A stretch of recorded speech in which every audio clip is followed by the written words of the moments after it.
Well, hello everyone. It's Mike here. I just want to welcome you back to Mr. Cast Iron and Weekends with Mr. Cast Iron.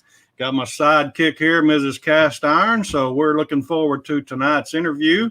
We've got a gentleman I've been talking back and forth with for a month or so. We've been looking forward to getting him on our show and picking his brain a little bit and trying to figure out a little bit more about him. He's got a great show, and we really enjoy his YouTube channel. So let me go ahead and pull our guest on here.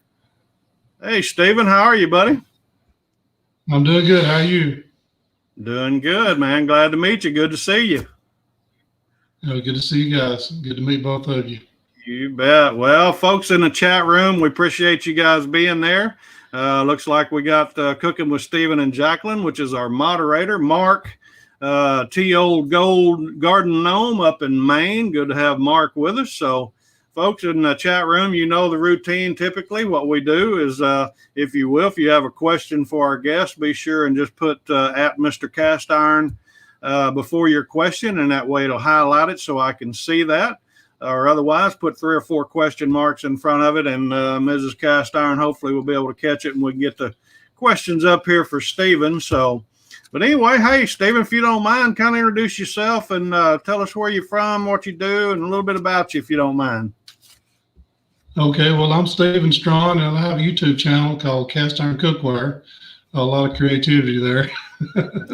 But I'm from Alabama, and I'm a cast iron enthusiast. I started the YouTube channel, but mainly just to share what I knew about cast iron, or my original collection, and it kind of took on a life of itself, and I've been trying to chase after it ever since. So yeah. Here we are. I heard that. Well, man, I really enjoy your channel. I've watched many of your videos, and of course, naturally, I think we all pick up little tricks and tips of the trade, from time to time from everyone. So it's such a great thing, and that's kind of why we wanted to try to get you on here, get you feedback on some things, a little bit about cast iron. But I always like to ask everyone, though, how did you get started on YouTube? In other words, why did you start YouTube? Well, quite a few years ago, I put a few guitar and songs that I've written on the YouTube channel, probably as just a way to make sure they were copyrighted. I guess you'd say a poor man's copyright. And that was about 8 years ago. And I really didn't do anything else with it until about 3 years ago, I had a heart attack. And during my downtime, I started messing with cast iron a little more than usual. I'd gotten out of it quite a bit. And my daughter said, "You ought to start a YouTube channel." And she was just trying to encourage me to give me something to do. Yeah. And I put a couple of videos on back in July of 2018. And the music was too loud. I mean, you learn as you go. It had a long learning curve. And I put a few videos on there, and they just kind of took on a life of themselves. And I really have just been hanging on for dear life ever since. Yeah, just trying to stay with it. And yeah. It's been a great journry. Yeah, so that's awesome. I'd attribute it to my daughter for getting it started. My daughter Lindsay, she's really encouraging to me, and she was probably instrumental in getting me to stay in there with it. And I just want to thank her for that. Yeah. Well, everybody that watches our show knows that we're here in the man cave, but I've heard Stephen talk about him being in the pan cave. Yeah. I got that from one of my subscribers probably about 2 years ago when I first started putting the stuff on the wall back here behind me. And they said, "Wow, you got the pan cave." And I thought, hey, that's a pretty good name. So it kind of stuck. I need to get a plaque and just write the pan cave up there. So yeah. Just haven't done it yet. That's funny that you say that, because that's exactly how I got my name. I initially, when I started this, well, I've been dabbling with YouTube for several years, probably since, 2009 or so, 2010. And I kind of got into it a little heavy around, let's see, we met in 2012, wasn't it? So probably 2012, 2013, kind of got into it a little heavier. And then in 2014, after we married, I started a new channel because the one that I'd had previously, some of the things that got shut down, they demonetized me for various reasons. I won't go into all that today, but anyway, I started another channel and I was having some health issues myself. And so I kind of got on the keto diet trend, you know, and was kind of following that. And so I started a channel. I looked up, you know, kind of filtered out all the channels on YouTube to find a channel that wasn't taken. And I created this channel initially, and it was called Keto Style. And so we were making some, you know, keto type dishes or whatever. And of course, I've always had cast iron. We were into that. And a good friend of mine that I was in partnership with on another venture years ago lives down in Florida. And he had called me one night and I didn't catch the phone and it went to voicemail. And he said, hey, Skillet Head, Mr. Cast Iron, you're screening your calls now, ain't you? And man, when I heard that, you know, I heard that voicemail, I just got tickled and got excited. I thought, man, you know, that's it. I'm going to see if there's a Mr. Cast Iron channel. And so I went through YouTube and I did all the filtering, trying to search out and filter out channels to see if there was a Mr. Cast Iron channel. And lo and behold, there wasn't. And so I immediately went to my domain web hosting company and I searched for a domain to see if there was a mrcastiron.com, and there wasn't one taken. So I bought that immediately, come back over and changed my name in YouTube. You know, of course you can change your name. I think it's every 30 days or every 90 days. A lot of people don't realize you can change your channel name. That. And so I changed it from Keto Style to Mr. Cast Iron. So that's kind of a little back history of us, and that's how we took off. And then we basically, I mean, we still do some cooking of keto style stuff, but when you're cooking in cast iron, you just love to eat, you know, and sometimes it conflicts with keto. Yeah. But so I had a originally couple had I'm sorry. I'm sorry. I originally had the Cast Iron Connection is the name of our channel. And every time I done a search, it sent me to pipe fittings. And I thought, this ain't going to work. So that's where the Cast Iron Cookware came in. So I just decided to keep it simple. Yeah. Well, you know, I'll tell you what, that was a very smart move because cast iron cookware is a keyword, long tail keyword phrase that is highly searched. So you can type in, you can go to YouTube and just type in cast iron cookware and your name or your channel will come up the very first thing. So that's awesome, man. Yeah. It did work out great. Yeah. Let's see. I had a question here. Mark, let me find it. Right here we go. Mark, buddy of ours that follows our channel, he's on the show quite a bit. He's up in the great state of Maine, but he says, what piece of cast iron is it you are missing on that wall? Oh, wow. There's quite a few, actually, but there's a few that I don't have any BSR bulge pots. Those are hard to find. And I suppose right now my holy grail is probably the jumbo, which is like the hotel skillet, but it's just a giant BSR skillet. They only made about 500 and they are huge. I missed out on bidding on one about a year and a half ago. It got up to $600 or $700. I really should have just took out a mortgage and bought it. but I let it go. But a friend of mine on Facebook has got it and he proudly displays it. So maybe I can go by and see it one of these days. Yeah. Maybe touch it or something like that. Next one that's there. Yeah. You faded in and out on me there. I don't know what that was. I don't know. I thought it might be on modem. Mine's a little weird today too. So. Well, I've got an issue with mine. Matter of fact, I may have to go exchange mine for a new one tomorrow. I was with the internet company all day yesterday trying to get some things wired out and figured out and was having problems. But anyway, Hobie's in the house with us. He said that's a lot of cast iron pans in the background. So good to have Hobie with us. Who else has popped in here? Cooking with Bobby Joe. So says hello from Chattanooga. So good to have Bobby Joe with us. And little Eric, our little buddy down in Trinidad and Tobago, he's a little chef. I don't know if you're aware of him or not, Stephen, but he's about 7 years old now, and he does some cooking. Wow. And pretty impressive, some of the things he does. So he's always in here with us. So good to have little Eric. Let's see, where did we? Oh, I had another one there. Okay. But anyway, folks, just, if you've not been over to Stephen's channel, be sure and go check out Cast Iron Cookware. Go watch some of his videos, give him a thumbs up, leave him a comment, and tell him you've seen him on Mr. Cast Iron's channel. And if you've not yet subscribed, hit that subscribe button, and I know he'll certainly appreciate that. And likewise, folks, if you've not yet been able to hit the thumbs up button on this, we'd appreciate you reaching down there and giving us a thumbs up on this, and it certainly helps us. So we appreciate that. Well, I had a question for you before we dive into some of the real nitty-gritty particulars that I'm kind of wanting to ask you.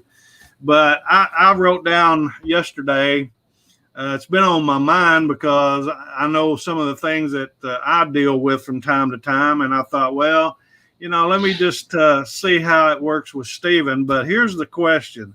What is the craziest question someone has ever asked you about cast iron? Craziest question. I had to think about that one a minute. Okay. Sometimes I get questions I can't even understand the question. So I just do my best to figure it out. And if I can't, I'm afraid to even hit a like because I'm not even sure what they're saying. So I really can't think of one right off bat except for just the general questions that you really don't expect somebody to answer. Like, is it safe to cook in cast iron? Yes, it's safe, but there's a lot of people who don't really know about cast iron. So we're trying to raise the awareness, and channels like yours and an interview done with Cast Iron Chaos the other day, channels like his and others, we're all part of the community that's just raising the awareness and trying to get cast iron, the knowledge of how to use it out there. So we're in this together. Absolutely. You did I'll think about it in a minute. Yeah, I'll think of that crazy one in a minute. Well, you did a video a while back, and I just laughed when I seen it. When I seen the title, I just started cracking up.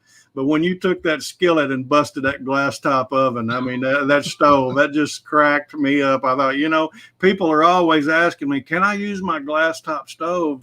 Can I use cast iron on my glass top? And that was great, man. That was perfect. So. I've had a lot of people say, well, that stove could have been used by someone. But I'm telling you, I have seasoned so many pieces of cast iron in that stove. The racks were collapsing on me.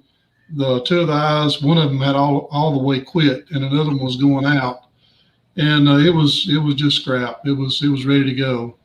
And I'll be honest with you, when I finally got it to crack through, it felt pretty good. And I had to kind of stop myself. I just wanted to keep going. That's good.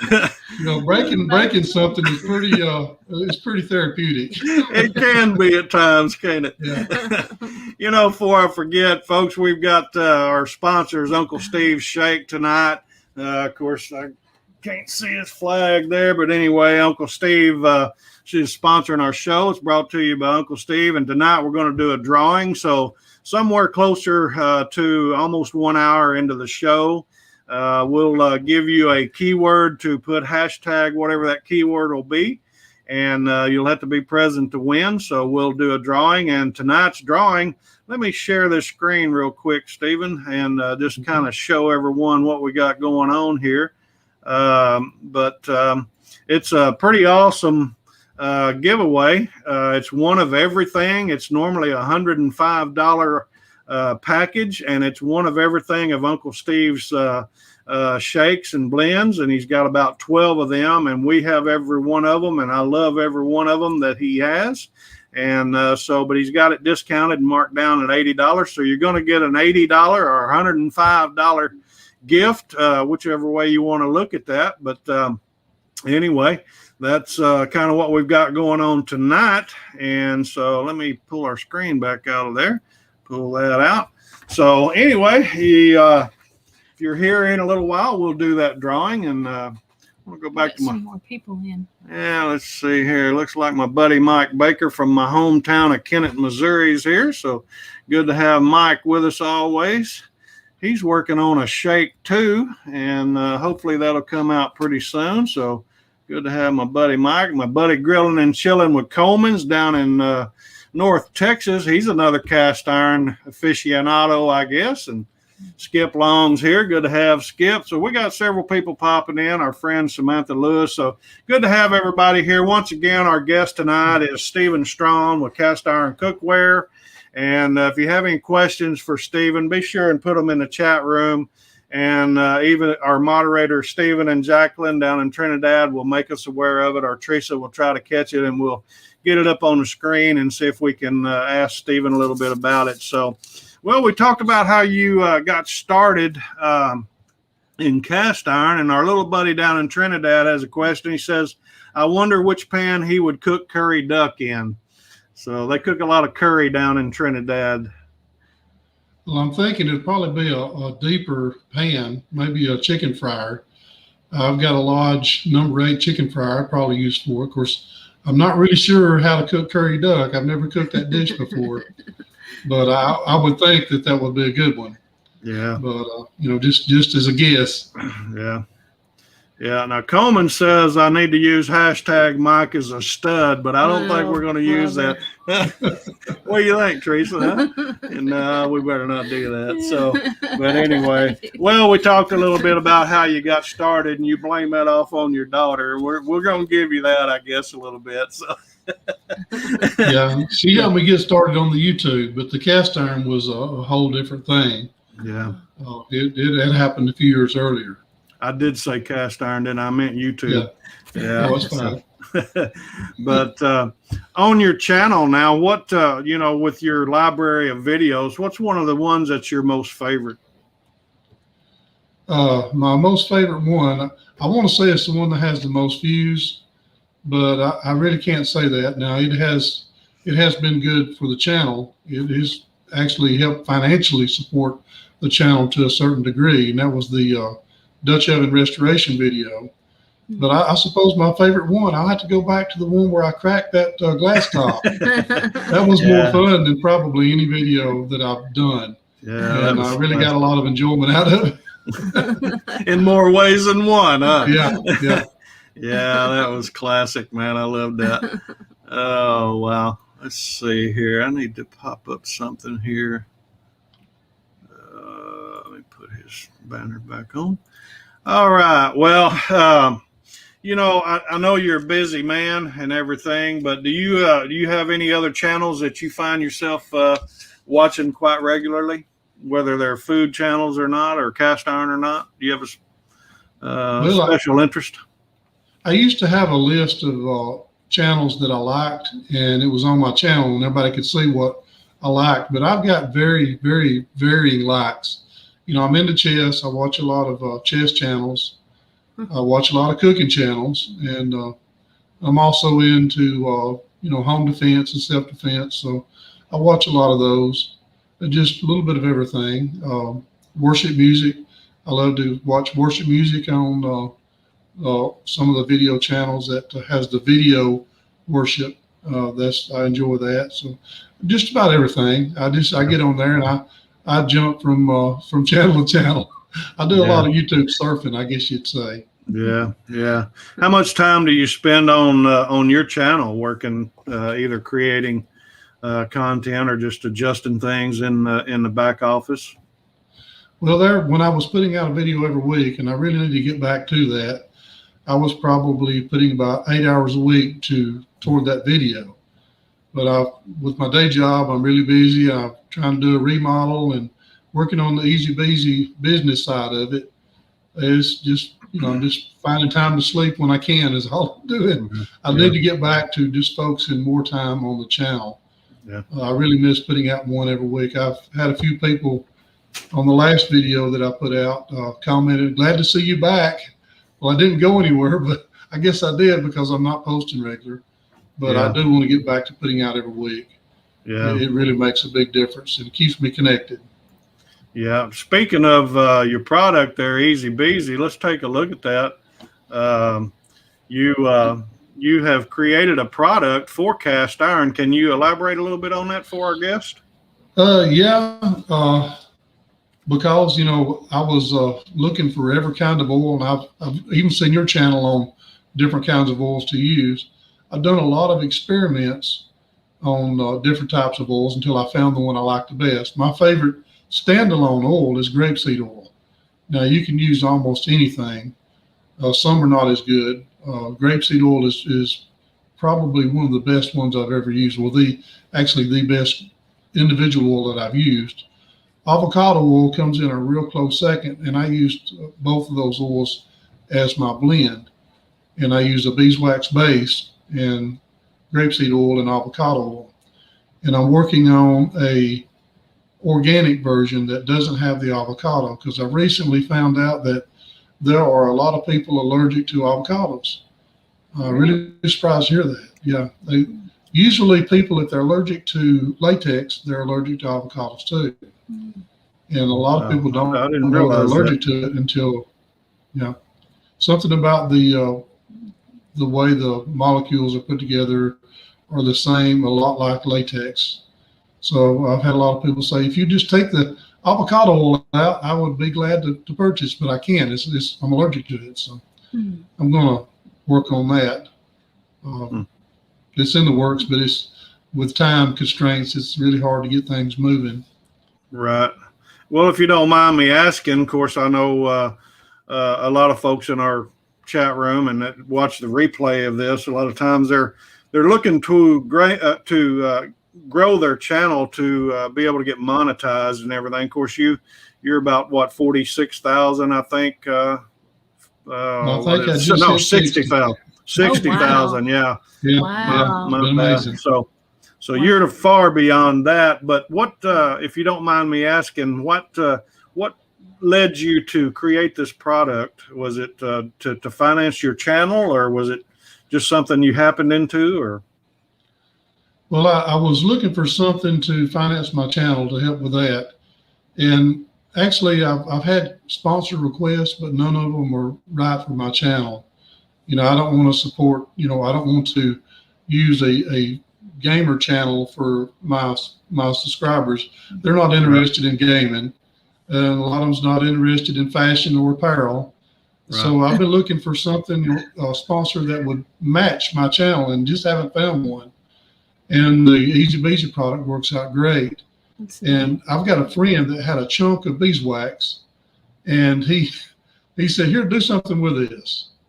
And I let it sit on my mantle for probably 6 months, and I'd walk by and look at it, and it was ugly. It was a piece of beeswax with bee parts and hive beetles and everything all mixed in. It was just an ugly chunk of beeswax. But I thought, that'd be something to experiment on. So I started experimenting, and I come up with the idea of the stick instead of the puck or, other delivery systems. And I've got my original one right here. It's kind of a baby compared to the version that came after. Let me show you the difference. It grew up a little bit. This is my original. This is the first one I ever made. It's got a little bit of something hanging off of it, but here we go. And here is my new version. So I'm going to try to get them together here. It grew up a little bit. Yeah. Is it a roll-up stick or something? No, it's just a stick, a lot like a crayon. And I've actually went a step further. I get the cap open on this one. And I went ahead and went with the big stick. So we got the big stick, compared to the original. It grew up a lot. Yeah. Wow. And working on a little sample. So yeah, that's neat. So neat. Well, I thought I had a regular size.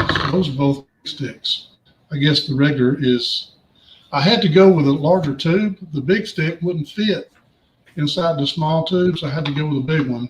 I increased the size a little bit, and I wrapped them up. It wouldn't go in. I thought, I'm in trouble now. Yeah. So that's when I come out with the bigger tube. So it cost a little more, but Now you can tell them apart. Yeah. But it's been a good thing for my channel. It's helped supply a lot of the equipment that I've been needing, and it's helped me from pulling money away from my family budget. And if you're even if you're a YouTuber with a few thousand subscribers all the way up to my size, it's a financial drain unless you have some way to replenish the funds.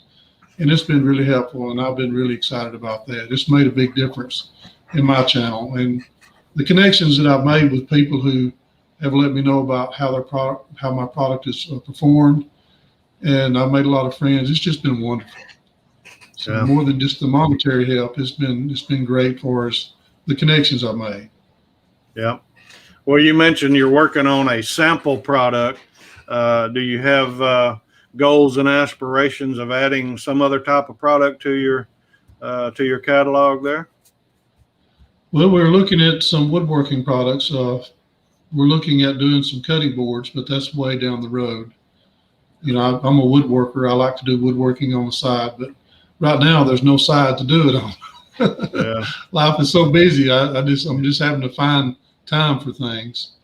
Yeah. But this here is keeping me pretty busy. The Easy Beezy by itself is a pretty busy thing for me. So just working on that, trying to improve, develop it, make the packaging look better. Anything I can come up with to make it better. I'm just all the time working on that. Hopefully I'll be on Amazon in about a month or so. Yeah, that should help a lot with some people who are in Canada who would like to buy Easy Beezy, because I can't ship it out of the United States yet. Yeah. So I want you to be on Shark Tank. Tricia said you need to be on Shark Tank. Yeah, it would be something to be on there, but I'm kind of a niche business. There's a lot of cast iron enthusiasts out there, but not quite enough to make it a $1 million product. But it would be a fun thing to go on there and see them guys. We'll try to help you any way we can, folks. If you're into cast iron and you're looking for a product to help you season your cast iron, Steven's got a great little product here called easybeezy.com. Go to his website and check it out and pick up you a piece of that and give it a try. I'm looking forward to trying it myself. And I was going to mention too, our buddy Jamie Mack from overseas is in the house with us. Looks like in the kitchen with Karen has popped in. So good to have Karen with us too. She's out on the Gold Coast of California. Who else did I miss? Anybody, Teresa? I don't know, but you better get me some of that Easy Beezy. Easy Beezy. Got to get Teresa some Easy Beezy. I love the name too. Yeah, that is a cool name. How did you come up with that name? I really don't know. I was, thinking about the stick, the idea of rolling it up in the stick where it will be a little easier to handle. Before I was using the pucks, and once you get so far down, you can't hold it and you drop it. It's like, you're just going to have to let it melt on the pan because you can't get it back off. And you get it all over your hands. And then I just got to thinking, how can I, come up with the idea? And I thought about a push pop. And I thought, no, I've got to buy plastic and all this other stuff. So I just come up with a real simple crayon. And I thought, well, this is pretty easy peasy. And I thought, easy peasy, I need to make it Easy Beezy. So I guess that's kind of how it came up. But that's great. That's cool. This logo Easy looks Beezy. neat. Yeah. Making it easy peasy. I love the logo, all of that. That looks good. Yeah, that's pretty cool. Absolutely. All right. Well, let's talk a little technical things about your channel when you're recording. What do you record on? What do you use to record your videos with? When I first started, I used the Galaxy Note 5, and it was already like 3 years old when I started using it. So my first few videos is pretty rough. And I had just a Boya corded microphone. And finally, I had a bass guitar. I play music a little bit, and I had a bass guitar that I really loved. And I sold that bass guitar to buy myself an M50 Canon. So I bought the mirrorless M50 when I sold my bass. That's on my wish list, actually. What do so you far, What are you going to sell to buy yours? What am I going to sell? I may have to sell you, get rid of you, and trade you in, and get me a new Canon camera. I really miss the bass guitar, but the camera has paid off. It has really made it better. Yeah. And I finally moved to a Rode wireless microphone system, and that made a huge difference. Before, when we done the wild videos, my son, he would follow behind me to keep the cord from tangling, because I had like a 20-foot cord, and I would be dragging him to the store while I was trying to do the videos. He was trying to film me and keep everything from getting tangled. When I finally went to wireless, that was a game changer. Yeah, I use the same thing. I really love that Rode wireless. Like if we're cooking out on a fire pit or something like that and we're recording, it's just, it's great. I really enjoy that. And then, of course, if I'm in here, if I'm doing something on the desktop, I've got this Blue Yeti that I use. And of course, we use that here on our interviews. But I love that. But outside or even in the kitchen or whatever, that wireless goes. It's a little expensive, it's a little salty. But, I mean, if you're going to invest in your channel, it's well worth it. Because you can talk. I mean, we've kind of tested it. You can talk 200, 300 feet away, really, and it'll still pick up. So I was having problems with my old microphone. It was I would put a battery in it, and I wouldn't know when the battery was going bad, and it would cut out in the middle of a video, and then I didn't know it, so I would have half a video without audio. I know. And I started just changing the battery every time, and that gets expensive. Yeah. I think it's getting low. Let's change it. So when I went ahead and went with the Rode, having the meter where I can tell how much battery life I had, I could plug it up and let it charge a little bit, and I'd be back on the task again. So that has helped a lot with peace of mind. Yeah, it was a little bit of a purchase, but thankfully Easy Beezy come along and helped out. Well, there you go. And Jamie Mack asked a question too about that. He says, "Does Easy Beezy, does it come in bacon flavor?" For me, I'm a big bacon fan. I love bacon, so I'm always pushing it. You just have to add your own bacon. You just have to add your own flavor, Jamie. Jamie's actually a chef over in Scotland. Yeah. Also. Yeah, I almost said Dublin, Ireland. But that's another friend of ours. But anyway, he's an actual chef. He does. He's got a channel. He's got a YouTube show also. Matter of fact, everybody in the chat room, if you will. Just place an X in the comments. Put an X if you have a YouTube channel, so everyone can see that you actually have a channel and they can go check you out if they haven't yet. Also, tonight's guest is our good friend Stephen Strawn with Cast Iron Cookware. He's got a great channel. He does great work, and if you've not yet been over to his channel to check him out, be sure and go do so. Watch some of his videos, give him a thumbs up, leave him a comment, and tell him you've seen him on Mr. Cast Iron's channel. And if you've not yet subscribed to his channel, be sure and hit that subscribe button. I know he'll certainly appreciate that. And I think you'll be happy with his channel. But anyway, we got a bunch of people popping X's in here. So we leave our chat up on when we render our show, when the show's done, Stephen. So you can always come back in and look at the replay if you're not familiar with some of these channels. Looks like we got Lana with Pinch of Cooking in here. I didn't see her pop in, but good to have Lana, Pinch of Cooking. So, guys, while I'm thinking about it, before I forget, I'm easy to bounce off of here and lose track of mine. But we're going to have Emma, do it really? Do it? Okay. ADD, is that what it is? Okay. We do have a giveaway tonight. We have our sponsor, which is Uncle Steve's Shake. And we're going to give away here in just about 25 minutes. And so you got to be present to win. I don't care if you're from overseas or not. A lot of people will do the giveaway and they exclude people from overseas. But Uncle Steve and I have an agreement that he'll ship the product and I'll pay the shipping on it if you are a winner from overseas. So don't not enter the giveaway just because you're from not here in America. So awesome. All right. Well, that being said, we talked a little bit about your microphones. We talked about your video, your camera, and things like that, your favorite video.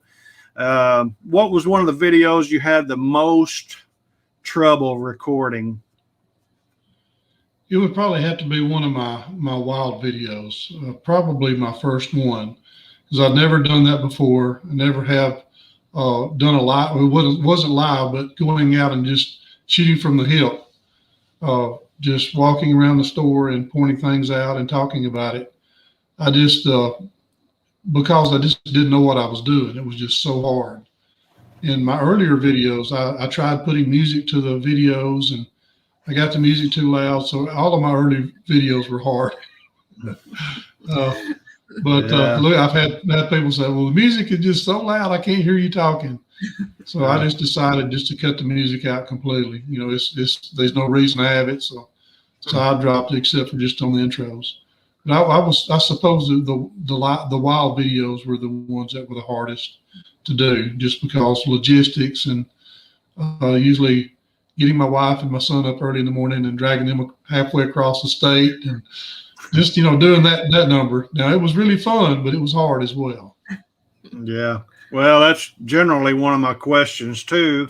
If you use music in your videos, and so you basically have taken it out of just a background music, just using it for intros and outros, yes. I guess, or whatever. Yeah. How about shorts? Are you doing? I'm sorry. Go ahead. Trying to do more shorts. I know earlier in the channel, and I'm not a YouTube expert, but I would say this: earlier in my channel, I had longer videos, and they actually helped because they helped me reach my view hours. So, it was a video that was 40 minutes long. Now, that's a long video for just one person sitting there talking. So they helped me reach my view hours, but I'm finding more and more the shorter I can make them, the better. Yeah. Unless I just have a lot of content that I just, it takes longer to get it on. But I try to shoot for shorter videos now, just because it's easier to watch. It's kind of hard to watch me too long. Yeah. Our buddy behind the garage barbecue, we got Craig out of Rhode Island, or not Rhode Island. Yeah, Pawtucket, Rhode Island. What am I thinking? I don't know what I'm thinking. Anyway, good to have Craig with us. Craig, we're going to do another giveaway here. I know you just popping in, but we're going to give away an Uncle Steve package, the complete package with all the different shakes he's got. So good to see you. And I think you may have answered this a little bit earlier, Stephen, to someone had asked a question, but I'm going to ask it this way. What is your favorite piece of equipment to cook with, whether it's a gas grill, a charcoal grill, out on a fire pit, on the oven, or whatever piece of cast iron you use? What's your favorite?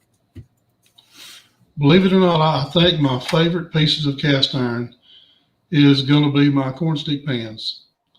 Really? And, I use them all the time. Yeah. And those are the pieces that people hate to restore because they're rough, they're hard to get clean, they're hard to season.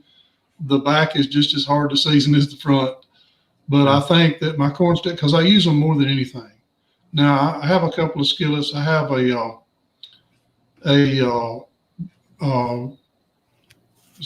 Griswold Iron Mountain #7 and #8. Now, those are my egg skillets, my go-to skillets for eggs. Now, I love those. And I have a Lodge #9 griddle that's great for grilled cheeses and eggs and things like that as well if you're doing a fried egg, because you don't have to worry about the sides being in the way to scoop them. But I guess I have quite a few favorites, and it's hard to just pick one. It's like saying, which one of your kids do you love the most? I love them all. Yeah, but I do use my BSR cornbread cornstick pans a lot. Yeah. It's just a favorite around here. That's the snack that everybody wants, and I go to them pretty regular, so they stay looking really nice and black all the time. I never have to worry about them rusting or getting old looking because of lack of use. Yeah. Our buddy Lee's popped in here with Smoking Bears channel. Lee was the one I was telling you earlier that that a good friend of ours is going through some struggles right now. So folks, be sure and keep Lee in your prayers. Send good thoughts to him, however you want to look at it, but keep him in your prayers. I know he's got some things that he's going to be doing this week. I watched his show this morning where him and his daughters were cooking some pancakes. They always do an awesome job on Sunday mornings, and it's great that he cooks with his daughters like that with cast iron. And so good to see you, Lee. We'll be praying for you this week, buddy. Keep your head up and just keep trucking, man. But once again, folks, if you have a question for Stephen tonight, be sure and pop those in the chat room here. We'll try to get them up on the screen. I know with Craig and Lee popping in here, I know Lee's got plenty of questions for cast iron. But, while I'm thinking about it, Stephen, you mentioned Eric with Cast Iron Chaos, and of course myself and you and different ones that have cast iron channels, and we all kind of go at it from a different angle. I basically am trying to help, the newbie, the person that really, is struggling, that's kind of afraid to. And you mentioned that earlier, but now you're more of a collector. You come at it from a collector standpoint. Is that not right? Yeah, pretty much. My favorite collector piece is or supplier will be Birmingham Stove and Range, and I do more collecting, less cooking. I cook occasionally, and I've cooked a few things on my channel, and I usually don't prepare so well. I usually get an idea, I pull out the skillets, and I just go to town and videotape it, and it comes out, sometimes a little better than others. Maybe if I prepared it a little better, it would turn out. But I'm more of a collector, and I'm not a huge collector. I've got friends who have 5-6 times as many pieces as I have. But I have maybe just a couple of hundred that are, ready to go at any time for us to be used. But I pretty much stick to Birmingham Stove and Range. I have a few other oddball pieces that I find really interesting that I've picked up, and I just like having them for the historical value. But I'm more of a collector than a user. But I do love using it. The using is what got me started collecting. So and see, talking about that. Exactly. Talking about that, Eric is just the opposite with Cast Iron Chaos. Yeah. He claims to be more of a user than he is a collector, but he has several things in his, in his whatever you want to call it, in his collection. And but thinking about that, Lee popped a question, or not a question, but he said, I got the 50-50 vinegar water technique of cleaning cast iron from Stephen. And, that is a great thing. Matter of fact, I'm getting ready to do a video about that too. I've got 2 pieces that were retrieved from a house fire. A friend of ours here in town, his grandmother's house burnt completely down, and they found 2 pieces of cast iron that were hers, and he brought them to me several months ago. I just hadn't had time. And he said, Mike, I don't care if it takes you 2 years to do it. Just whenever you get time, get those done. And I guess I'm letting the cat out of the bag here, but I'm going to be using a 50-50 solution of vinegar and water on one of them. And then I've got another product that I'm trying out. I'm going to use on one. But, with that being said, that is a great technique, but it just brings me to the thought, what is one cast iron hack that you could give to our audience tonight of something that is so easy to do that a lot of people may not even realize that they need to be doing with cast iron? I suppose flash rust is one thing that gives a lot of people problems, because you'll strip the cast iron and clean it up really good, and as soon as you dry it off, it starts rusting again.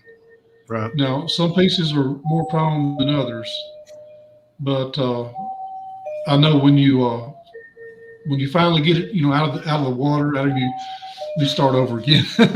So when you finally get it stripped, and you're in the sink and you're scrubbing it down with your dish soap before you ever dry the cast iron off. Now, a lot of people say do it with cold water or stick it in the oven really quick, but you're still going to get flash rust. What I usually do while the piece is still wet, I will go ahead and spritz some oil on the cast iron while it's wet, right. Rub it all over the cast iron, and then dry it. That oil will displace the water, and when you dry it, you won't have air, getting on the surface of the cast iron, and you won't have flash rust. I think flash rust is a problem that a lot of people deal with, and some people get so frustrated that they'll just season right over the rust because they just can't get rid of it. And the easiest hack for me is while it's still wet, hit it with some oil. Usually while it's wet, I'll take my Easy Beezy and I'll just go around it, and I'll just take my hands and just massage it all over the pan, and then take some paper towels and dry it off, and I'm good to go. But you can use any kind of oil that you want to use for that. Sprays are a little easier, but the beeswax based stuff works just as well. Any kind of oil will take care of the flash rust. So that's probably my favorite hack right there. Yeah. Lee's got another question here. He says, how's the mainstays or the cheaper Walmart pans holding up? It's a huge topic of discussion on Facebook groups or in Facebook groups, is, some of your Asian type cast iron and things like Asian made cast iron. Because a lot of people don't realize, Camp Chef and a lot of different products, which are good products, no doubt. But they're made overseas, and of course Lodge we know is number one here in America. There's 3 or 4 others that are made here in America too. And but anyway, Lee's asking, how do those from Walmart, the mainstay type cast iron, holding up? They do pretty good. Now they are a little rougher, especially the mainstays. They're a little more of a really grippy on the surface, but that makes them season a lot easier. And it's not really the roughness that keeps it from being nonstick. And it's actually, believe it or not, it's not even the seasoning that stops it from being, or keeps it being nonstick. It's actually the heat, the temperature, and the oil that you use while you're cooking that makes it more nonstick. Now you do need to have the seasoning to protect from rust, and the more seasoning layers you put on those Asian pieces, the smoother they'll get. Now sometimes it takes a lot of layers. The mainstays, you have to cook on them quite a while before they start feeling smooth. But they work great, and there's nothing wrong with them. They just don't have any real collector value, but they do have user value, and those are great pieces for camping. You can go camping, and if you accidentally leave one, then you've not lost grandmother's cast iron in the woods, So it's not as big a deal. You want to keep those heirlooms at home. And not take them on the road unless you're sure you can keep track of them. But they do pretty good, the Asian pieces. And the metal in them, they're safe. There's nothing wrong with them. They are what they are. They're good utilitarian pieces, I guess you'd say. Yeah. You hear a lot of people say that the ones coming from overseas like that, and like signature pieces, we've got one from Reed Drummond. What's her name? Gosh, I just drew a blank on it, but Pioneer Woman. And man, I'm gonna tell you what, it's one of my favorite skillets for cooking, not every day, but every few days of cooking eggs in. I mean, I just love it. But most of your signature pieces like that, other than from Cracker Barrel, Lodge makes Cracker Barrels, but those pieces are all made, if they're a signature piece like that, are made overseas. And a lot of people don't realize that, but they're just as good. As a matter of fact, you made a statement there that I don't know if everybody caught that or not, but the rougher pieces like that are actually easier to season. Is that not what you said? Please shout that from the rooftop. Yeah, actually, that is true. I have seen people take the butter pats and some of the really smooth pieces, and you really have to baby the seasoning on there. You have to put it on there super, super thin. You got to be really careful not to get carried away. You need to buff away. I mean, really buff away the excess, because if you don't, the first time you cook a steak, all that seasoning is coming off. Yeah. So it is a real labor of love for those really shiny skillets to take a seasoning layer. And even your older pieces, like your older Griswolds, sometimes you got to be careful with those, because if you get the seasoning on too thick, you're going to have problems. And I've tried to coin the phrase, less is best. And I know when I'm trying to sell a seasoning product, less is best is probably not a good marketing strategy. But less is best is really what you need with cast iron. The thinner layer that as you can put on there, you buff away all the excess until you think you've buffed it all away. You're going to get your best layers of seasoning. Yeah. And even more so on the slick pieces. Now, when you're talking buffing, you're not talking about using a grinding wheel or something like that, a buffing pad, are you? Right. I'm talking about just a t-shirt cloth, t-shirt material and elbow grease puffing. Well, you know, I'm being facetious here, but yeah, people. There's a lot of people out there endorsing methods that are not good for cast iron. And you know, they say, well, it's newer Lodge, it doesn't matter. But there was a time when the old Lodge was new Lodge. Yeah. You know, who knows? 100 years from now, the cornbread skillets for the cornbread festival, those things may be worth $500 100 years from now. Yeah. And I would hate to know that somebody just destroyed them with a grinder or something like that. I like to see them, you know, eventually be a collector piece in the future. Yeah. And, you know, you can do what you want to with your own cast iron. If you bought it, you can, you know, do what you want to with it because it's yours. But the collectors that I'm, you know, connected with and the groups that I'm in, they really feel like they have an obligation to protect the history, protect the pieces that have been around 100 years so that they can be around another 100 years in the same condition they were when they first came out of the mold.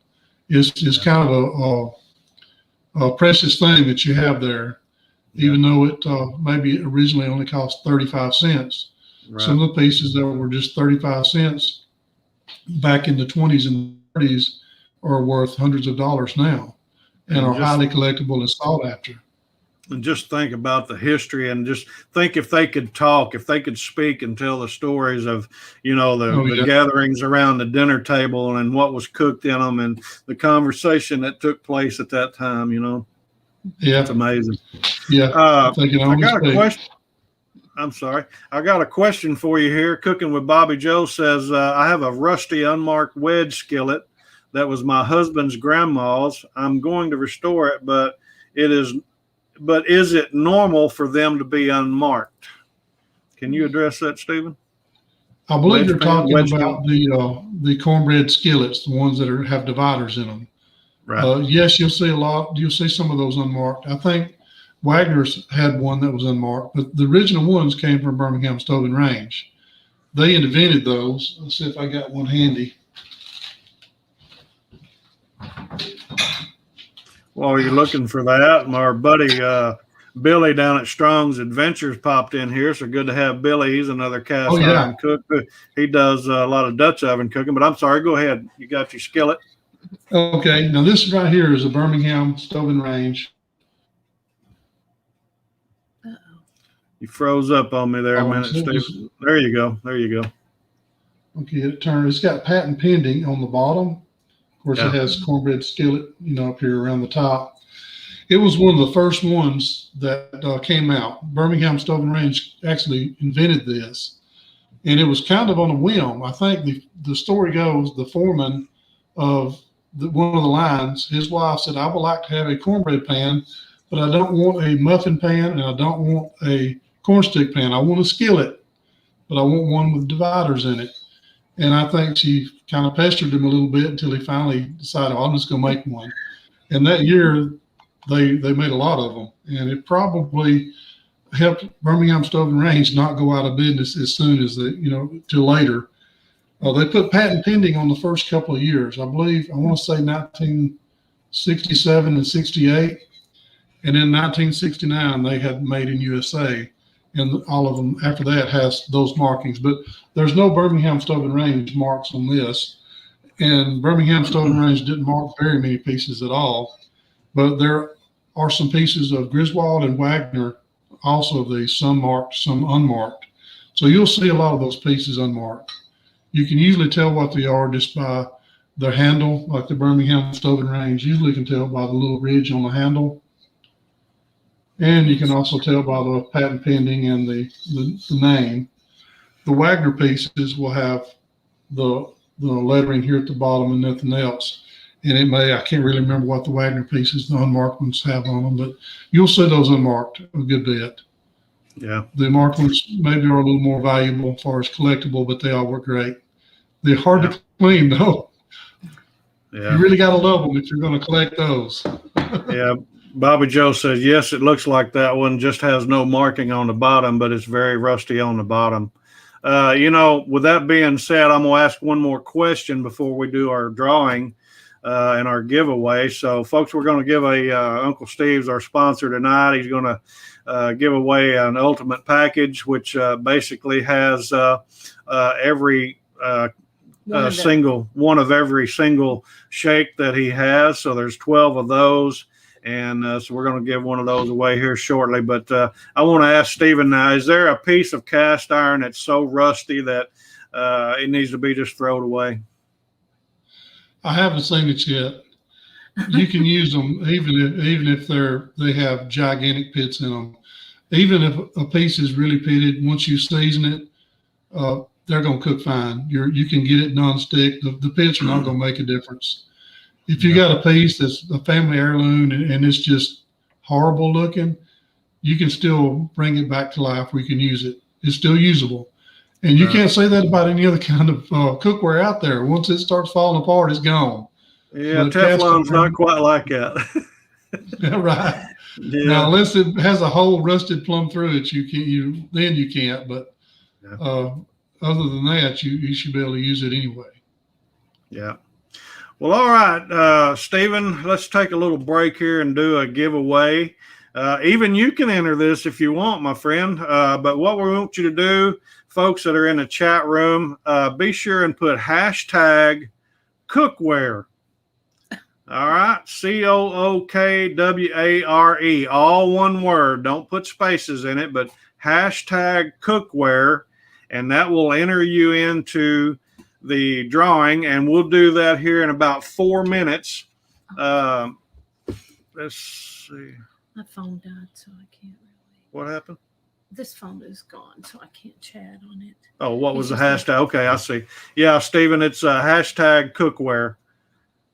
He was asking a question what it was. So if you're here in the chat room with us and you want to try to enter in to win this awesome prize, this is normally a $105 prize. It's on discount if you ordered it from his website at $80.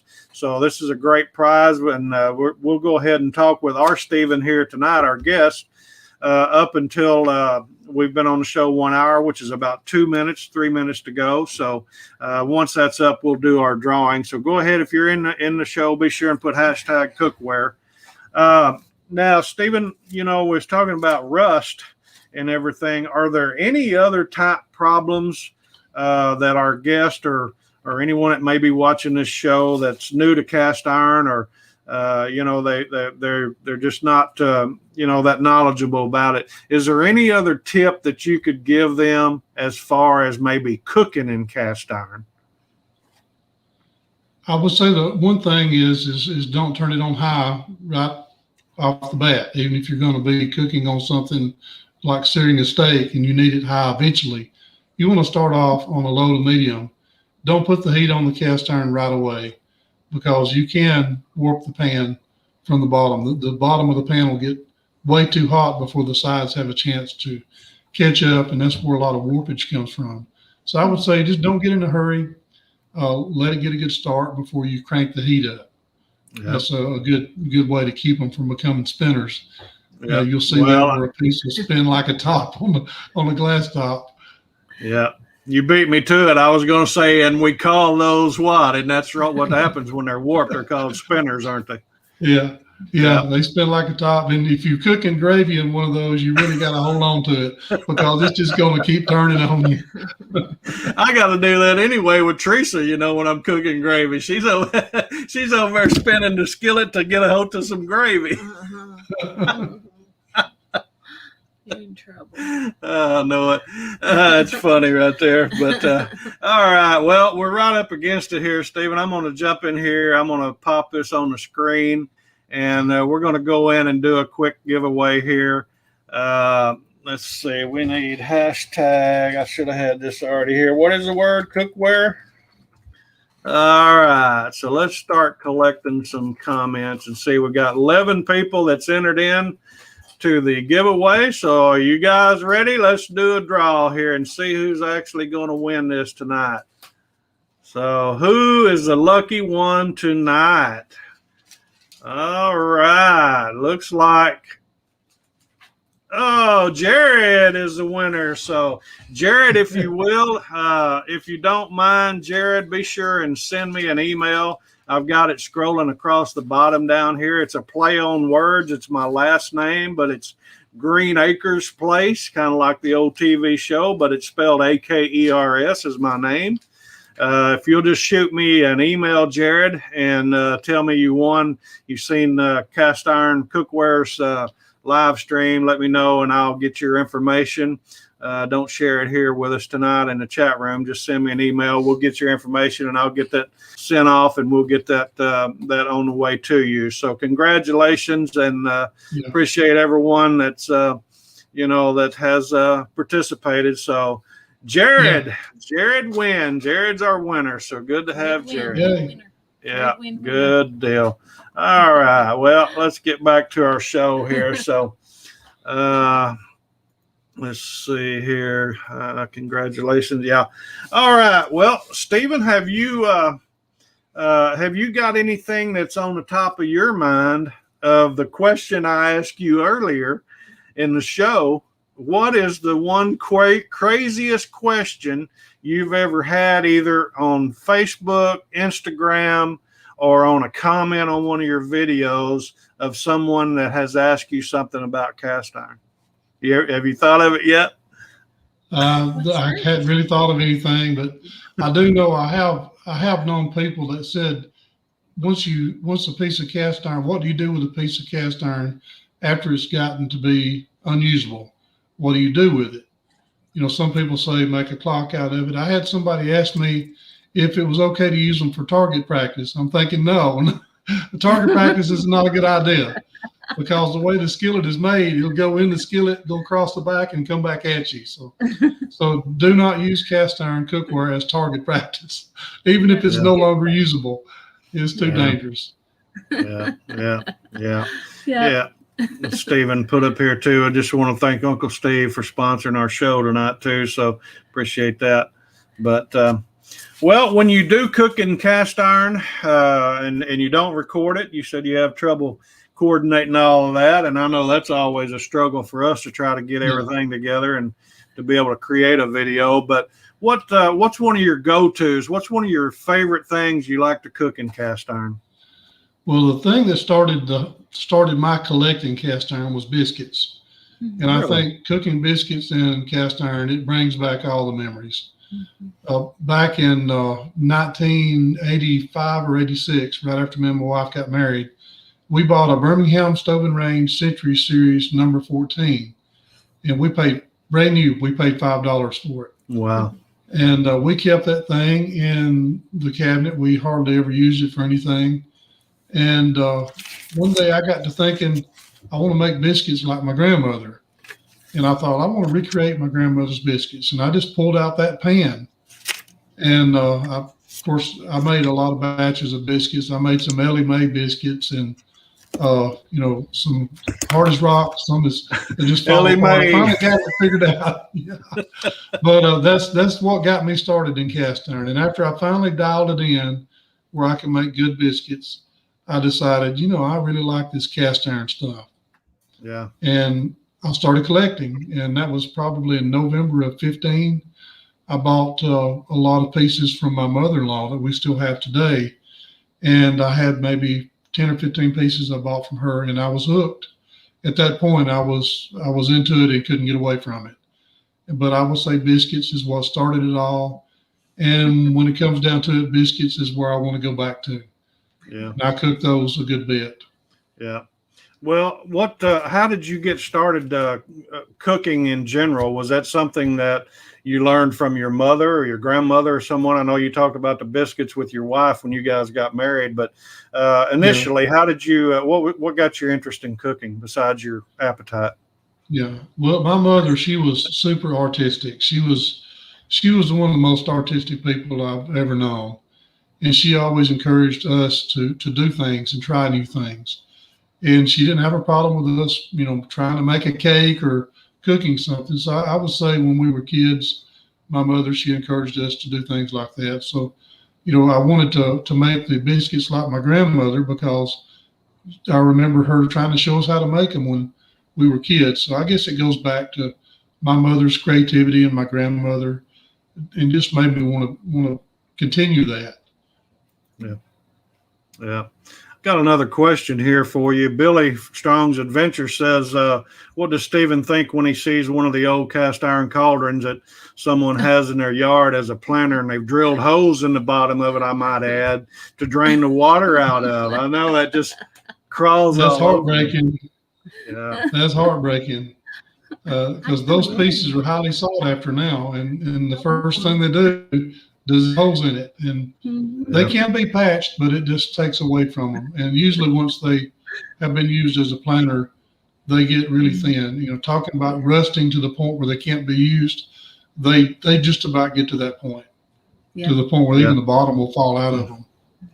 Yeah. Jamie Mack's got to run. He's about 6 hours ahead of us, so it's 1 o'clock in the morning over there. Said he's got to run, got to get up early in the morning. Great show. Stephen, looking forward to checking out your channel. So take care, Thank buddy. you. Good to have you with us all the time, Jamie. Let's see. What else did I miss? Okay. I don't think I you don't got guess I missed anything there. What? Oh, I got a question. Oh, okay. Go ahead. What's that? Well, behind his head, the hearts. Oh, the heart that's pan behind. Yeah. That What is is that a like? Martin stove and range. It's a Martin stove and range. Let me pull it off the wall. It's different looking. It's the most common. It's the most common one. Oh. Huh. It's a Martin. I've made actually made cornbread in these. Yeah. I got this from my son-in-law, and they came in a 6-cup, and this one right here, which is a 9, and I believe they came in a 12. There's still a little bit of cornbread up inside this one right here. Save that for later. I'm so glad you didn't eat Wipe 'em out and it keep whenever going. you picked it out of there. Yeah. Mike would have. Yeah, I probably would have grabbed that and tasted that. You know, who knows? It's got to be good by now for sure. That's neat. Yeah, it's funny right there. Well, man, we've talked about some technical things. We're a little over 1 hour. Can you stay with us for a few more minutes? Yeah, I can. Okay. You know, we like to ask some personal questions, not really personal, maybe trivia, but a little bit personal from time to time, but just a little, try to lighten it up a little bit. And once again, folks in the chat room, if you have questions for Stephen, be sure and pop those here in the chat room. We'll definitely get those up. But, you know, how would your friends describe you? I talk a lot. Talk a lot. I probably say won't shut up. Yeah, that's awesome. If you had a superpower, what would you want it to be? I used to say I would want to be invincible, but I think if I had a superpower, I would like to be able to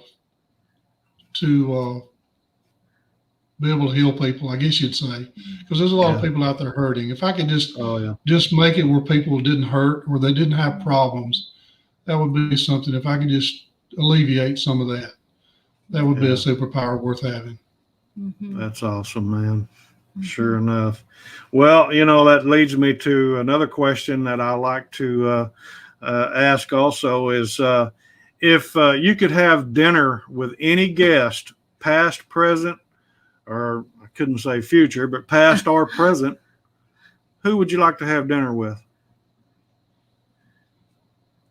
Well, it'd be hard not to pick my mother, but if I went outside my family, I'd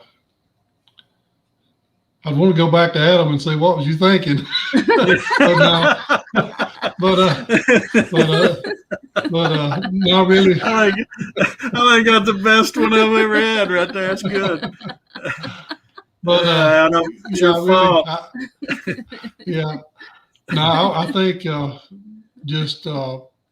just regular old people from past. Not really anybody in particular. You know, family, of course, grandmothers, mother, parents. Those I like to ask those last questions that I never got to ask. But there's a lot of people, you know, I would like to maybe take a little bit of time with. Yeah. Well, I know can't you're a think of man. anyone in particular. I know you're a man of faith because after every video at the closing, you read a passage of scripture. And I think one of my favorite would be, I would want to, and certainly will someday, but I would like to have dinner with Jesus Christ on the beach, Yes. where he cooked for his disciples. He had grilled fish on the beach for his disciples. Now, you think about that. That's going to be awesome. We can provide the skillet. That's right. We got the skillet. Yeah. That's good. Jared says, do you use a Blackstone? Yes, I do have a Blackstone, and I love it. It's not cookware, but I have found out that I can use cookware on it. I've got a flat bottom Griswold that I will melt my butter and my garlic and rosemary when I'm grilling steaks, and I'll have that stuff kind of ready and kind of simmering while I'm searing my steaks. And when they're about ready, I'll just pour that whole solution all over my steaks and flip them a couple of times, and they're awesome. But a Blackstone is a great outdoor tool to cook on. Now, how do you season a Blackstone griddle? Now, I use my Easy Beezy, but you can use other methods. But I do it like you would do a stovetop seasoning. You crank the heat up, and you wipe the oil on. Use a thick rag because you're going to be getting next to some really hot iron. But get your oil, rub your oil on there, and then rub off the excess. Let it smoke a little bit. Hit it 2, 3, 4 more rounds, and you're good to go. Well, I knew that, but she's hitting me. I'm just asking my guest question, I mean, what? Yeah, really. But anyway, in the kitchen with Karen, our friend out on the Gold Coast, says, does Stephen think Le Creuset, or however you pronounce it, Le Creuset enameled cast iron is just as good as the normal black cast iron? I have a few of them and love them. Yeah. I don't have any. They're a little on the expensive side. I would if I had them. They're great for things like spaghetti sauces and the kind of soups that have a lot of acidity. You don't have to worry about them affecting your seasoning. Now, if you have a well-seasoned piece, it's not going to affect it much, but it's still going to have an effect. So the enamel cast iron is really handy. The Le Creuset or however you say it, they're very nice pieces. A little pricey, but I think they're worth it. Yeah. Yeah. What's your favorite childhood memory? Childhood memory. I guess just playing in the woods and being a kid. Yeah. Nowadays, kids just don't have that. They're on video games and television, and they never get outside. We went outside from the time we were kids. We were in the woods, climbing trees, building tree houses, building forts. Just having a good old time, just being outside, having that childhood was wonderful. Was you born and raised in Alabama? Yeah. I probably stayed within a 20-mile radius most of my life. Yeah. And I think we moved to Tennessee when I was really young, but I don't remember that. Yeah. What did you want to be when you was a child? When I was a child, I think I wanted to be a fireman, just like a lot of kids. Yeah. Of course, that changed a lot. I want to be a fireman. I want to be a policeman. I want to be this and that. But I guess when I got to be a teenager, I wanted to be a musician. Of course, that didn't pan out. I learned to play a little bit, but never made a living at it.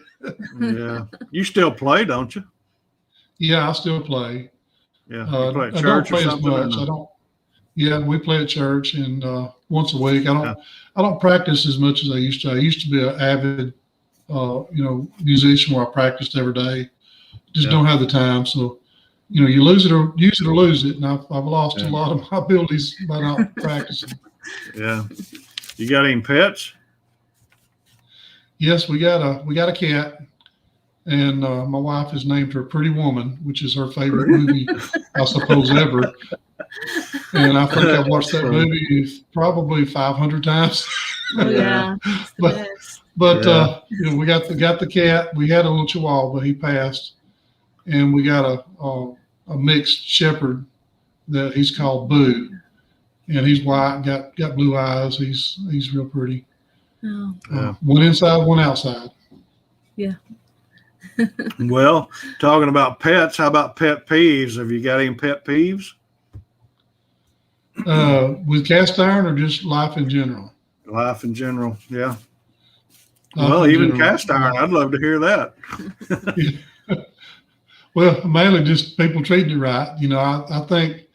I guess the myths about cast iron, those are pet peeves. People will get on there and they say, you can't use soap on cast iron, or you gotta, my biggest pet peeves is ones where people try to clean cast iron by throwing it in the fire.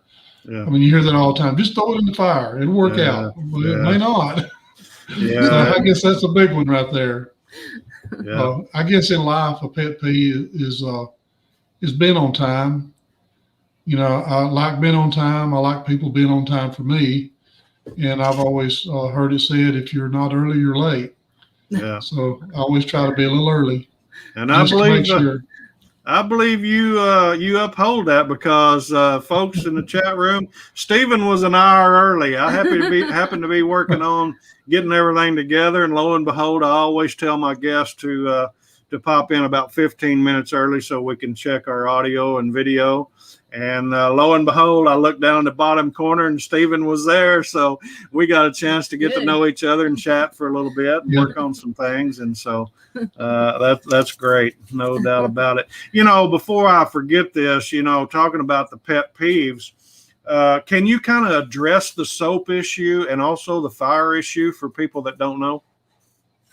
Yeah, I know. I've heard it in several different ways that the old soap that people used had a good bit of lye in it, and it would strip away the seasoning. But I've learned recently from soap makers that the lye goes through a chemical change even when making soap, so it's not as harsh as we even thought. But I think the problem is soaking cast iron in soap. You can use dish soap and even the old lye soap to wash it with. The problem is if you soak it in soap for a long time, that's when you have problems. You don't want to just throw it in the dishwasher or leave it in the sink and let it soak for hours. You can use soap, but go ahead and get it cleaned and get it dry and put it up. Don't let it soak, and you won't have any problems. Every now and then you need to use soap. Yeah. Did you, by chance, happen to see the video I made about putting a cast iron skillet in a dishwasher? No, I've seen the thumbnail. I hadn't watched it yet. I was looking at your videos in general, and that was one I was wanting to watch, but I ran out of time. You'll have to check it out when you get a minute sometime. But it's kind of like you breaking the glass top oven, the stove. It's one of those, I knew better, but I made the video for people to, because I get that question, can you put a cast iron skillet in a dishwasher? Well, I wouldn't recommend that. And here's a video. I'll show you why, but that's good. But talking about the fire, now I've heard that also. I've heard a lot of people say, just chunk it in the fire, but I know the reason why. But can you elaborate a little bit on why you don't want to just chunk it into a fire? Right. Now, back in the old days, that may have been the way the old timers did it, but they didn't just chunk it in the fire. They was really, really careful about it. A lot of times they would put it in the coals after the fire was already gone down. Right. But even then, there's potential for damage because we see a lot of pieces that are heat damaged, and you try to season them, the seasoning flakes off, and some of the cast iron flakes off, and you just can't season them. You just keep working on them because they went through a chemical process or a chemical change to where it's trying to delaminate. The cast iron is trying to revert back to its original nature, which is rust. But if you put it in the fire, you're standing a chance to crack it, warp it, do fire damage because you're going to have uneven heat. You're going to have heat that's going to be too high. Well, once cast iron gets past 600 or 700 degrees, you're in a lot of danger. Yeah. So 500 degrees is high as I usually go. Yeah, and I think it'll actually melt at 1,500 degrees if I remember right. Yeah. But that is the main thing about a fire. You're right. I mean, if you just throw it in the actual fire itself burning, that's unregulated heat, and that can cause a problem. Now, if you happen to have a piece like I'm getting ready to work on, this one that was in a fire, in a house fire, is there any way to be able to add some seasoning? Billy's got a question here for you. Says, what does Stephen think of using a mild sandblaster on cast iron to clean the rust off? Or is there a way that we can actually get the skillet to where it will accept seasoning again if it's been damaged in a fire like that? Yeah. Well, with a sandblaster, you're taking away part of the surface, and I just don't recommend that because you're losing its original surface. And with collecting cast iron, you're trying to maintain its original condition as much as you can. Now, with the fire damaged pieces, sometimes you get a piece that just can't be seasoned. Once they get to a certain point, you try to season them, no matter what you do, they're just going to keep coming apart. Or the seasoning is just going to disappear. You're going to put it on the surface, and you're going to think, well, where did it go? It just like it soaked into the cast iron. Contrary to popular opinion, cast iron isn't porous. I know that's the big one right there, and you can open a can of worms on that one. Yeah. Now, cast iron is very rough, has a rough surface on a microscopic level, and they are, I guess, what you would look like pores on the surface, but the pores don't continue on into the cast iron. But once a piece gets fire damaged, then you get to the point where you're starting to see a porousness of the cast iron, and you really can't do much with it. Now, I have seen pieces that are slightly fire damaged. You can keep working with it, and eventually that seasoning will take a hold, but you usually have to put many, many layers on them. I've seen them where they will come back, and I've seen them where you just couldn't do it. It's kind of a trial and error. You don't really know until you try it. Yeah. That's great, man. I appreciate you addressing that for our guest and everything. But we're about an hour and 22 in it. We'll call it here in about 6 or 7 minutes if you can hang with us. Now, I know your favorite movie is Pretty Woman, you was telling us. Is that right? Well, that's my wife's favorite movie. Oh, okay. Well, how about you? Do you have a favorite movie that you could just watch over and over and over? Well, I'm an action guy. If it's action movies, I pretty much like them. But I suppose the whole Star Wars series I just enjoy. I'm a Star Wars fan. I kind of like the science fiction stuff. The battle, good against evil. Of course, good wins. Yeah. I like the old Clint Eastwood westerns and things like just a little mix of everything. Yeah. I just like good endings. I like it when the movie's over with, the good guys are the winners. Yeah. I don't like it when they end up negative. Good guys are supposed to win. That's right. Yeah. Have you, other than cast iron and working all the time, have you got any hobbies? Well, I play chess and I play music. And I used to ride a skateboard, but I've hurt my back, and actually I've been afraid to ride since I had my heart attack. Yeah. I used to do a lot of riding when I was younger, and I used to ride on my hands. And the last time I rode a skateboard on my hands, I think I was 55 or 54. Wow. Yeah. And I had a heart attack since then. And after I had my heart attack, I would stand up too quick and I'd pass out. Oh, and I thought, that's all I need to do is pass out while I'm upside down on the skateboard. No. Yeah. Well, I haven't rode a skateboard in about 3 years. Yeah, that's funny you say that, because as a kid, I taught myself how to ride a unicycle. And the little hometown that I grew up in, Kennett, Missouri, I was actually the paper boy, and I rode around town delivering newspapers on a unicycle. And of course, I hadn't ridden one in years and years and years.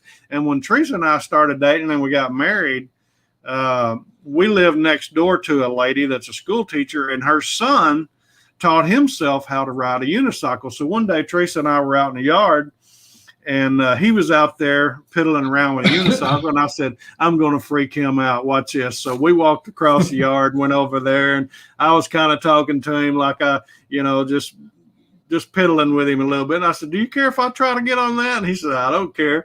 So I climbed up on it, and I was a little shaky at first, but I got it up underneath me and I took off down the driveway, and it kind of freaked them out, I guess. And I was definitely in my 50s. Yeah, she's got a video of it, but that's funny. And I got to the end of the street and I went to turn around and I dropped it. I kicked it out from underneath me, but anyway, that's no more standing upside down on the skateboard, though.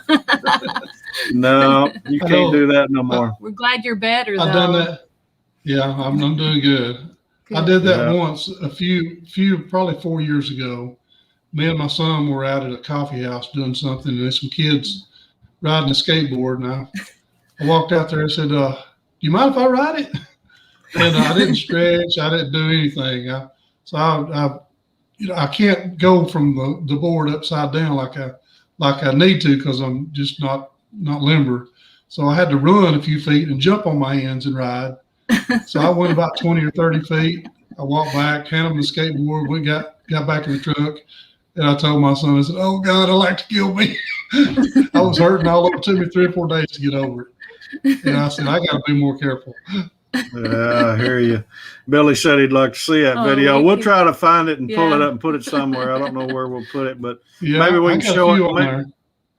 Yeah, maybe we'll show it. We won't have a show next week. I need to tell everybody this, matter of fact. Yeah. So we're going to take a week off next Sunday night. We'll be back the following week.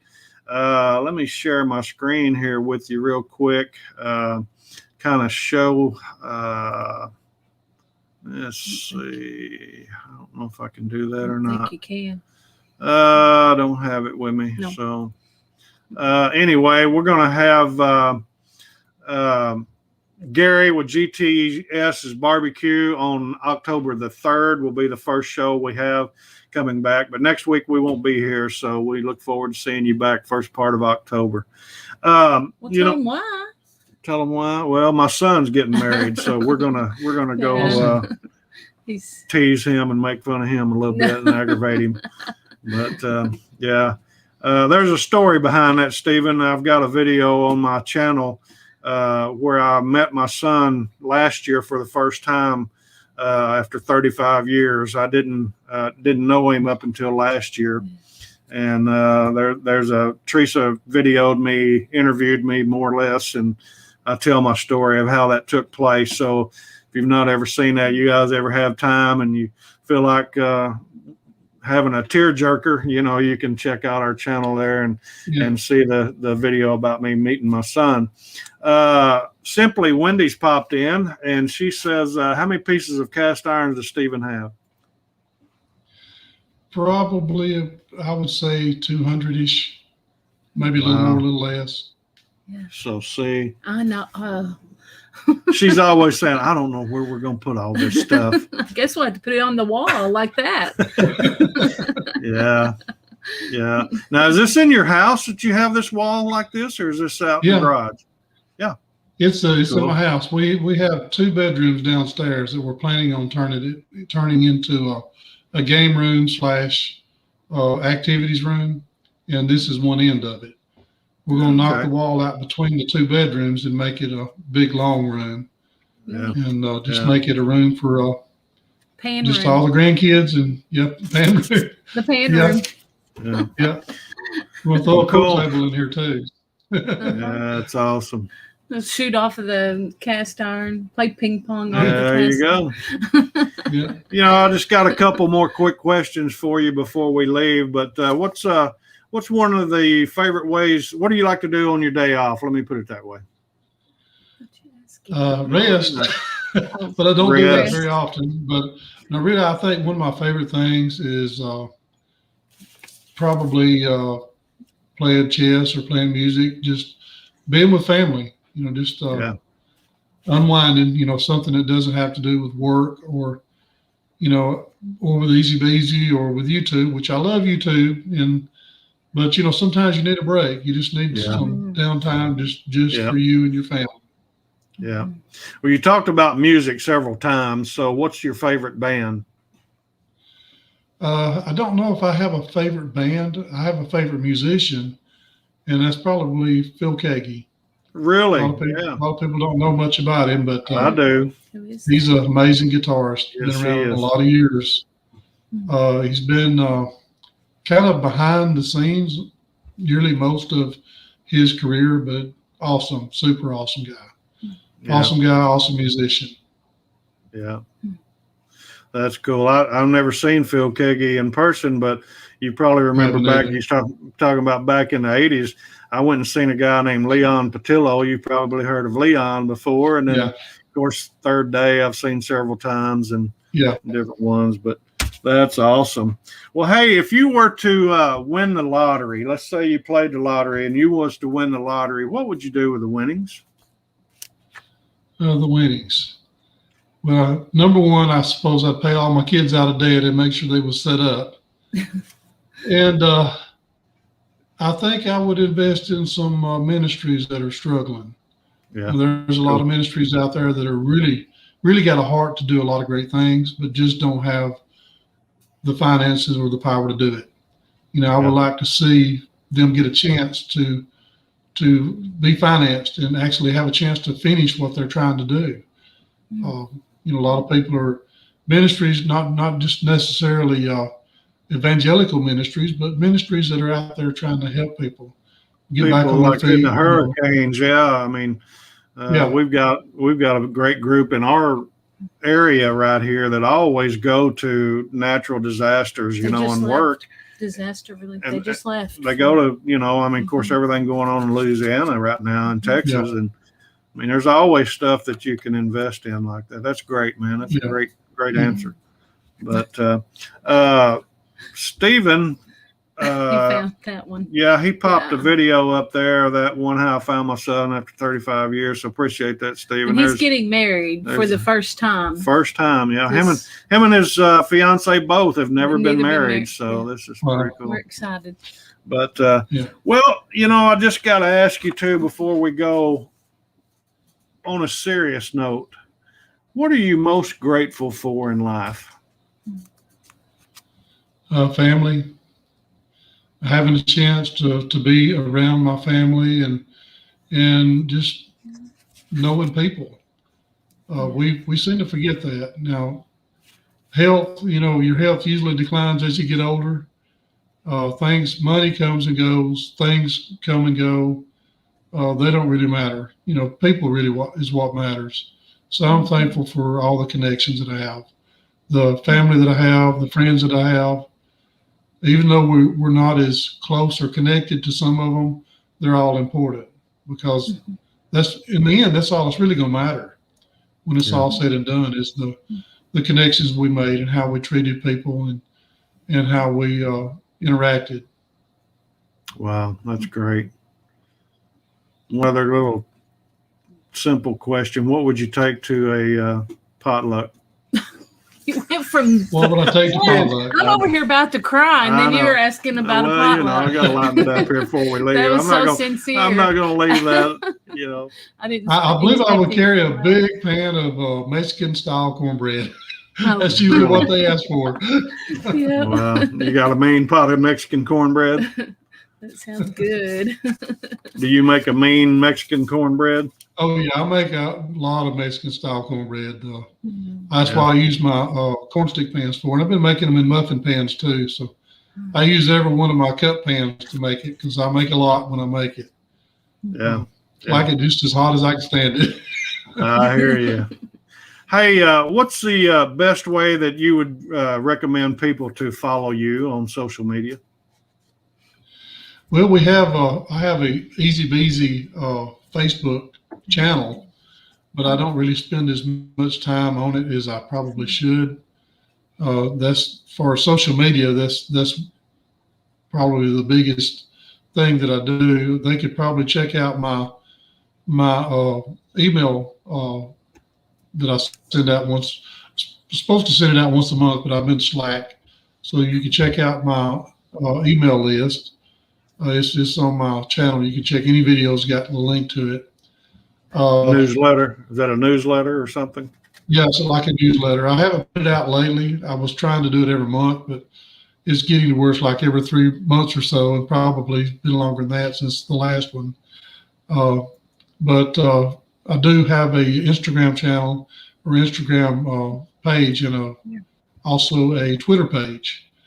And we started a cast iron cookware group about 3 years ago, and it's growing. It probably has 30,000, 32,000 members. Wow. Now, you can't really follow me there, but I mean, it's a great group to be involved in. Yeah. A lot of good people, a lot of good information that you can ask questions and get answers. Sometimes you get more answers than you want, but you can always get answers. Which one is that? Because I'm cast iron cookware. Okay, yeah, because I'm subscribed to several of them too. So yeah.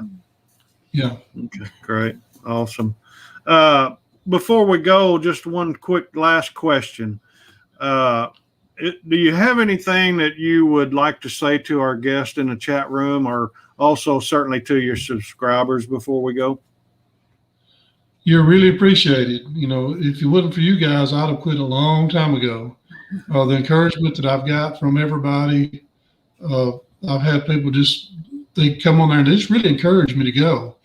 And it seems like when I'm down the most, or I'm thinking, you know, this is just harder than I want it to be, there's always somebody coming on there. Thank you so much. You've helped me restore my grandmother's Dutch oven. Yeah. Or thank you so much because you've helped me restore this piece. And occasionally I have thank you so much for the scripture that you put at the end of the video. I just needed that little bit of encouragement. Mm-hmm. And, you know, that was the whole intention, is not to preach to anyone or be, you know, so evangelical, but I just wanted to encourage people, give them something to lift them up if they need a little bit. So I get it from my subscribers. They lift me up. They encourage me. They keep me going. And I appreciate every single one of them for that. Yeah, that's awesome. Well, Stephen, you've been an awesome guest, and folks in the chat room, we appreciate you guys being here live with us. If you guys are, if anyone happens to be watching this on a replay, we appreciate you being here as well. Our guest is Stephen Strong with Cast Iron Cookware. We want to thank our sponsor, Uncle Steve's Shake. And appreciate everybody being here. We're going to call it a night from Mr. and Mrs. Cast Iron and also Stephen Strong. You guys take care, and we'll see you again soon. Take care. Bye-bye. Enjoyed it. Bye.